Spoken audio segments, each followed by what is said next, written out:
Buong tapang na ibinahagi ng Queen of All Media na si Kris Aquino ang pinakabagong update sa kanyang kalusugan matapos aniyang makitaan ng nakakabahalang resulta ang kanyang blood tests at humihingi muli ng mga panalangin at positibong lakas. Sa kanyang pinakabagong update, sinabi ng aktres na natanggap niya ang kanyang pangalawang doses ng rituximab at naghahanda na siya para sa gamutan nang mapansin ito ng kanyang doktor. "She saw something in my blood panel results that she found alarming. Agad naman siyang sumailalim sa ultrasound at ilang masusing pagsusuri mula sa 3 espesyalista na nagbabala na huwag nang ipagpaliban ang gamutan."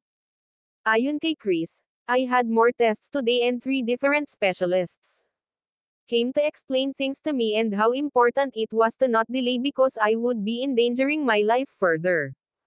Dagdag pa niya, "Parang kulang pa yung mahirap ng bilangin na life-threatening autoimmune diseases ko." Sinabi rin ni Kris na simula nang ma-confine siya, hirap makatulog ang kanyang anak na si Bimbi, habang dumalaw naman ang panganay na si Josh. Pinaliwanag din ng aktres na pinili niyang magtiwala sa mga Filipino doktor kaysa gumamit ng gamot na hindi tiyak kung epektibo, lalo na't kasalukuyan siyang umiinom ng matataas na dose ng immunosuppressants, supplements, antihistamines, at iba pang bitamina.